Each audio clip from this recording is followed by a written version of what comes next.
Here's what happened when I tried to copy Rory McIlroy's training, and why I wouldn't necessarily recommend it to others as well. This video is based off the Rory McIlroy clip that I found online where he's doing this complex training set. He's doing a trap bar deadlift straight into a box jump. Now, there's pros and cons before we even start, but we don't really know the context behind this, or at least I don't, and it might have just been, he might have just filmed this in a way to make it look nice and neat for social media, but I'll show you why you might and might not want to copy what Rory does. Firstly then, complex training can be a good way to help improve power, such as club head speed. In this clip, Rory was doing a complex training set, so some people call it contrast training, doesn't really matter for this video. We're calling it complex training. You do lift something heavy, then do something explosive. Typically lift something heavy, then do a plyometric type exercise. You could do this like he shows with a trap bar deadlift and then a box jump. I, in practice, which I'll go through in a minute, did a back squat and then a counter movement jump. You could also do a bench press and then like a chest pass, med ball throw. You could also then do something similar in golf. You could do a similar sort of movement pattern. It needs to be somewhat biomechanically similar. However, there's a study that shows in the golf swing they did some vertical jumps and did the golf swing and had some sort of potentiation effect, and that's what we're kind of looking for, and that's the reason why you would do complex training. You can improve strength, you can improve power, and you can improve power a little bit more, hopefully with that potentiation effect. Or if you're just going to perform something like a golf swing, a maximum golf swing, then you can perform better. But over time, you can increase your club head speed by doing this for at least say 6 to 10 weeks. When looking at Rory's clip, there's one main thing that he does that you shouldn't necessarily do if you are doing complex training, and this is where you want a little bit of rest. Generally, the research suggests that you want at least 4 minutes rest because there's going to be some sort of fatigue. We need to lift heavy enough weight to stimulate some sort of PAP, post-activation potentiation effect, but it doesn't want to be too heavy or too many reps that we build up too much fatigue. So we want to have enough time to dissipate some fatigue, but long enough that we still gain a PAP effect. Where he does it immediately after, he should have sort of accumulated some sort of fatigue unless it wasn't heavy enough, which then if it's not heavy enough, you don't get that PAP effect anyway. And for general populations, there's reasons why you may or may not do this complex style training, and typically, if I'm to use it, I'll explain at the end how I would use it with clients, and maybe how, for many, there might be a better option. So I thought I'd test it. I did a back squat, then I did a counter movement jump. Now, I had to do this twice because when I initially did it, I saw improvements immediately after I did the back squats. It means that maybe it wasn't a heavy enough weight to stimulate any PAP effect. Maybe it just helped me warm up. However, I did manage to get my highest counter movement jump for the last couple of years, which was quite crazy, but it might have just been because I practiced and haven't practiced it for a while and was looking to just jump as high as I can, which is maybe something I haven't practiced for the last couple of years. I tested again, and as you would imagine, did the squat, immediately tested a jump, and it declined because of fatigue. I'd accumulated a bit of fatigue, and then it came back up, but only about a level with where it was before the squats. So for me, there wasn't really any PAP effect, and that's one of the reasons maybe why I wouldn't necessarily recommend it for general population anyway. You can also do an isometric type exercise. It doesn't have to be a sort of typical type squat or bench press. It could be an isometric one where you're trying to push as hard as you can. I did 3 rounds of 5 seconds isometric squat from a sort of half squat position, pushing as hard as I can, and then tested immediately after, then every minute, the next few minutes. But also then didn't see any sort of post-activation potentiation effect compared to baseline where I tested beforehand.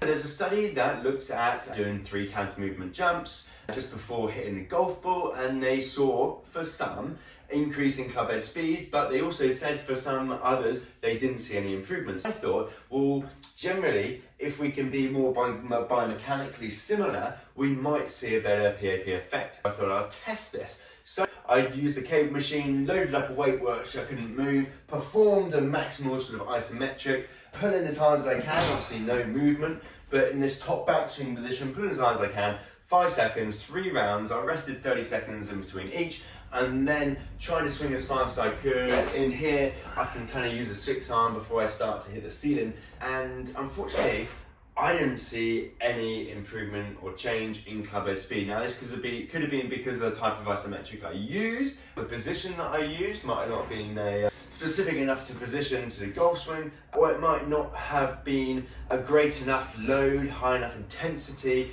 to elicit that PAP effect. Many of my warm-up for golf videos, and I mentioned about potentiations, we mobilise, we activate, we potentiate. Things like squat jumps, maximal squat jumps can possibly help increase club head speed.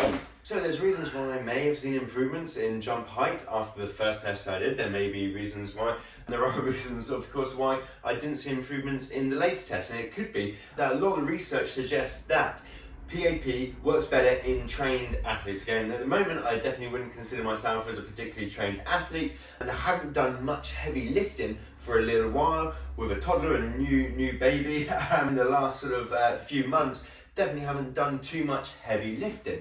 So for me, I might not have seen the PAP effects. For me and for many others watching this, what might benefit you more is just doing some type of contrast training where you do maybe your plyometrics at the beginning and then you do your strength training exercises afterwards. So you're fresh when you do your power and explosive work, and then you can move on to your strength training exercises. Now additionally, what I might use with some people that are maybe a little bit better trained is we might use a complex butt. Typically in a complex, you would do say a back squat. You would then need to rest at least a few minutes before doing a vertical jump because that's what the research suggests to gain that PAP effect. Well, the point of the complex training is that we can do a strength exercise to help improve strength, we can do a power exercise to help improve power, and if we can do them together, we can gain a PAP effect to help maybe become more powerful in that second exercise, the plyometric type exercise, compared to doing them separately. Now, practically, when I'm using this with clients, I might use complex training, and here's how I might use them. Just going to interrupt you to tell you about 30 golf fitness tips that'll help transform your game. I'm going to send them straight to your inbox over the next 30 days. To improve health, fitness, and golf performance, and reduce the risk of injuries related to golf. If this is something you're interested in, click the link above here or in the description box below. These tips are designed to help improve everything from flexibility to power, to reducing risks of injuries, aches and pains associated with golf, to on and off golf course nutrition. This is your chance to make small changes that will have a big impact on your golf performance. This is your opportunity to train smarter, perform better, and feel great on and off the course. So sign up now, click the link above here or in the description box below. We do a squat, for example. Now if we're using something that's fairly challenging, something like 85% of the 1 rep max, so something pretty heavy, then they're going to rest. They need a good bit of rest because they've accumulated a bit of fatigue because it needs to be something heavy in the first place. Now they can't go straight into the jump, so they need a good about 4 minutes rest or more. Typically in sessions though, we don't have too much time, so it'll be a few minutes. But in that time, we can fill this time with working on something else. If we've done a back squat and we're going to do a jump, we could do something like a single arm row, or even something like a reverse fly, or even, hey, we could even do some bicep curls if their goal is something bicep related as well, to fill that time so that we're not just milling around for 4 minutes. And practically, it's not sort of really adding to too much fatigue, maybe a tad, but in the grand scheme of things, we can maybe make sure that we get a good amount done in that time rather than just squat, 4 minutes rest, jumps, and then a few minutes rest, and then perform set 2 and then set 3. That's a good chunk of time without doing much. Practically, it's a good idea to fill that extra time. Now for some people, lifting something heavy might not be appropriate. You don't have to do squat. You could do leg press, for example. Now for those that aren't so conditioned, aren't so trained, research suggests that you could lift at a lower intensity for your conditioning exercise before doing the jumps and could see some sort of potentiation effect. However, I would argue that you might as well just split it up and do them separately because you're going to accumulate fatigue by doing both of them. And that's kind of one of the downsides to maybe my test that I did, is that I tested vertical jump straight away, or as quick as I could set the camera up to record, and then a minute after, then 2 minutes after, then 3 minutes after, 4 minutes after. So there was accumulated fatigue from the previous jumps as well, but that's the only way I kind of wanted to do it, just for ease of testing.